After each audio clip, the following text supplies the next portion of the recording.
네트워크 세상에서 라우터들은 대체 어떻게 서로 길을 찾는 걸까요? 그 방법 중 가장 기본이 되는 것 중 하나가 바로 RIP라는 프로토콜인데요.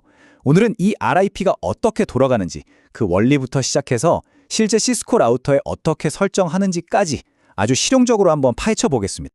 자, 오늘 우리가 살펴볼 내용인데요. 우선 라우팅이 뭔지, RIP는 또 뭔지 기본 개념부터 딱 잡고 갈 거고요. 그리고 RIP가 경로를 결정하는 핵심 원리를 파헤쳐 볼 겁니다. 그 다음이 진짜 재밌는 부분인데 시스코 라우터에 직접 명령어를 쳐보면서 실습을 해보고 여기서 좀 더 나아가서 고급 기능까지 다뤄볼 거예요. 마지막으로는 그래서 이 오래된 프로토콜이 지금도 쓸모가 있나? 이 질문에 대한 답을 같이 한번 찾아보겠습니다. 생각해보세요. 네트워크에 라우터가 딱 한 대만 있다면 길 찾기가 뭐 어렵겠어요? 근데 현실은 수많은 라우터들이 거미줄처럼 얽혀 있잖아요. 바로 이럴 때 필요한 게 RIP 같은 라우팅 프로토콜입니다.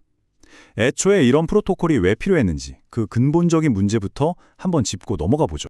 RIP는요, 정말 핵심 원리는 아주 간단해요. 비유하자면 마치 마을마다 서 있는 이정표 같은 거예요. 각 라우터가 주기적으로 옆에 있는 이웃 라우터한테 이봐, 내한테 오면 어느 마을로 갈 수 있는지 알려줄게 하고 계속 외치는 거죠. 이렇게 서로서로 정보를 교환하다 보면 결국 전체 네트워크 지도가 머릿속에 그려지는 겁니다. 자, 이제 본격적으로 설정을 해보기 전에 딱 하나만 먼저 짚고 갈게요. 우리가 무작정 명령어를 입력하기 전에 이 RIP라는 친구가 네트워크를 어떻게 생각하는지, 어떤 기준으로 길을 고르는지 그 머릿속을 한번 들여다봐야 합니다. RIP에는 크게 버전 1과 버전 2 두 가지가 있는데요. 여기서 핵심은 바로 버전 2로의 진화입니다. 옛날 버전 1은 뭐랄까 좀 구식이라서 요즘 쓰는 서브넷 개념도 잘 모르고 업데이트 정보를 그냥 동네방네 떠들고 다니는 브로드캐스트 방식이라 비효율적이었어요. 그런데 버전 2로 넘어오면서 완전히 달라졌죠. 최신 서브넷, 그러니까 VLSM을 완벽하게 지원하고 필요한 라우터들한테는 쏙쏙 알려주는 멀티캐스트 방식을 쓰고요. 무엇보다 인증 기능이 생겨서 보안이 훨씬 강화됐습니다. 그래서 요즘 RIP 쓴다고 하면 이건 뭐 당연히 버전 2를 말하는 겁니다. 그러면 RIP는 도대체 뭘 기준으로 제일 좋은 길을 고를까요? 그 기준이 정말 놀라울 정도로 단순합니다. 바로 홉 카운트. 그냥 라우터를 몇 개나 거쳐가는지 그 숫자만 세는 거예요. 당연히 제일 적게 거쳐가는 길이 베스트 경로가 되는 거죠. 그리고 여기 보이는 타이머들 있잖아요. 이건 일종의 규칙 같은 거예요. 30초마다 다들 잘 있니? 내 소식 업데이트할게 하고 알려주고 만약 180초, 그러니까 3분 동안 아무 소식이 없으면 아, 저쪽 길에 무슨 문제 생겼나 보다 하고 판단하는 거죠. 이 단순함, 이게 바로 RIP의 핵심이자 가장 큰 특징입니다. 자, 이제 이론 공부는 이 정도로 하고요. 드디어 제일 재미있는 시간입니다. 방금 우리가 배운 이 개념들이 실제 시스코 라우터에서는 어떤 명령으로 구현되는지 직접 키보드를 두드리면서 눈으로 확인해 보겠습니다. 자, 오늘의 실습 환경입니다. 아주 심플하죠? R1 라우터와 R2 라우터가 있어요. 우리의 미션은 뭐냐? 바로 R1 라우터가 R2 저 너머에 있는 10.4.2.0 네트워크로 가는 길을 스스로 알아서 찾아내게 만드는 겁니다. 과연 RIP가 이 임무를 멋지게 수행할 수 있을까요? 일단 아무것도 하기 전에 R1의 현재 상태부터 한번 체크해 볼게요. 라우팅 테이블을 딱 열어보면 C라고 표시된 것들만 보이죠? 이건 커넥티드, 즉 자기한테 직접 물리적으로 연결된 네트워크라는 뜻이에요. 지금 R1은 말 그대로 자기 코앞에 있는 길 말고는 아무것도 모르는 그런 외로운 상태인 거죠. 자, 그럼 설정을 시작해 볼까요? 놀라지 마세요. RIP 설정은 이게 전부입니다. 딱 이 네 줄의 명령어로 기본 설정이 끝나요. 정말 간단하죠? 그리고 명령어를 입력하고 잠시 기다리면 짜잔! 마법 같은 일이 벌어집니다. R1의 라우팅 테이블에 아까는 없었던 새로운 경로가 생겼어요. 맨 앞에 R이라고 찍혀 있죠? 이게 바로 RIP를 통해 배웠다는 뜻입니다.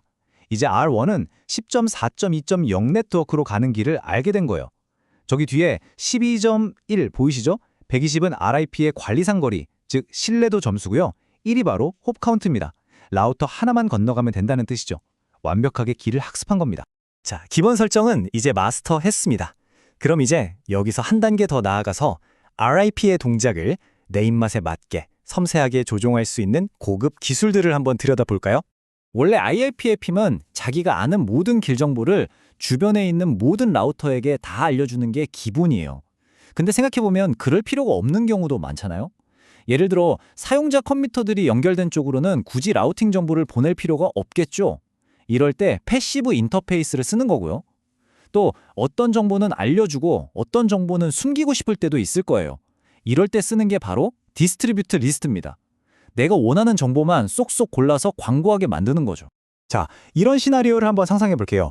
R2 라우터는 지금 10.4.2.0과 10.4.3.0이라는 두 개의 네트워크를 알고 있어요. 이걸 R1에게 알려주는데 우리는 R1이 10.4.3.0 네트워크는 몰랐으면 좋겠는 거예요. 딱 10.4.2.0에 대한 정보만 받게 하고 싶은 거죠. 이게 정말 되는지 어떻게 아냐고요? 패켓은 거짓말을 안 하죠. 와이어샤크로 통신 내용을 직접 까보면 확실합니다. 보세요. 필터를 적용하기 전에는 R2가 두 네트워크 정보를 모두 보내고 있죠. 그런데 우리가 설정한 필터를 적용하고 나니까 오른쪽처럼 10.4.3.0 경로 정보가 깜짝같이 사라졌습니다. 우리가 원하는 대로 라우팅 정보를 완벽하게 통제한 거죠. 이번엔 좀 더 재밌는 걸 해볼까요? 특정 경로를 일부러 안 좋은 길처럼 보이게 만들어서 라우터가 그 길을 피하고 다른 길로 가게 만들 수는 없을까요? 네, 당연히 가능합니다. 오프셋 리스트라는 걸 쓰면 되는데요. 이걸로 특정 경로의 홉 카운트, 즉 비용을 인위적으로 확 늘려버리는 거예요. 마치 멀쩡한 도로에 일부러 여기는 공사 중이라 엄청 막혀요 라는 가짜 표지판을 세워서 다른 길로 돌아가게 만드는 것과 똑같습니다. 결과는 바로 나타납니다. 패킷을 보니까 홉 카운트가 우리가 설정한 대로 15로 뻥튀기 된 게 보이죠. 자, 여기서 중요한 거, RIP의 최대 홉 카운트가 몇이었죠? 맞아요, 15입니다. 이 정보가 R1에 도착하는 순간 홉 카운트가 1이 더해져서 16이 돼버려요. 그럼 R1은 16이면 도달할 수 없는 곳이네 라고 판단하고 그 경로를 라우팅 테이블에서 그냥 지워버립니다. 이렇게 우리는 경로 선택 과정에 아주 강력하게 개입할 수 있는 거죠. 자, 이제 정말 중요한 얘기를 해볼게요. 바로 보안입니다. 지금까지는 아무나 나 라우터인데 하면 정보를 다 믿어줬잖아요. 실제 네트워크에서 그러면 큰일 나겠죠? 그래서 RIPv2에는 인증 기능이 있습니다. 우리끼리만 아는 암호를 설정해서 이 암호가 맞는 라우터가 주는 정보만 믿도록 하는 거죠. 이것도 패킷을 까보면 바로 확인이 됩니다. 보세요. 이전 패킷에는 없었던 어센티케이션, 즉 인증 정보 필드가 딱 추가된 게 보이죠? 이제 우리 라우터들은 서로 신분증을 확인하고 대화하는 훨씬 더 안전하고 믿을 수 있는 사이가 된 겁니다. 자, 이렇게 설정부터 고급 기능, 보안까지 쭉 살펴봤는데요. 여기서 이런 의문이 들 수 있어요. 이렇게 기능이 많아도 요즘처럼 빠르고 복잡한 프로토콜이 많은 세상에서 과연 RIP 설 자리가 있을까? IOIP의 장단점은 정말 명확하게 갈립니다. 장점은 뭐니 해도 단순함이죠. 설정하기 너무 쉽고 문제 생겨도 파악하기 편해요. 웬만한 장비는 다 지원하고요. 반면에 단점은 속도가 느리다는 거예요. 네트워크에 변화가 생겼을 때 그걸 알아차리고 대처하는데 시간이 좀 걸려요. 그리고 15개까지만 건너갈 수 있다는 한계도 명확하죠. 대역폭 같은 건 전혀 신경 안 쓰고 오직 홉 카운트만 보고요. 비유하자면 운전하기 아주 쉬운 경차 같다로 할 수 있어요. 간단한 동네 마실에는 최고지만 고속도로를 질주하기엔 좀 부족한 거죠. 그래서 마지막으로 이 질문을 던져보고 싶어요. 모든 게 초고속으로 돌아가는 이 시대에 RIP의 이 단순함이 오히려 가장 강력한 무기가 될 수 있는 곳은 어디일까요? 답은 명확합니다.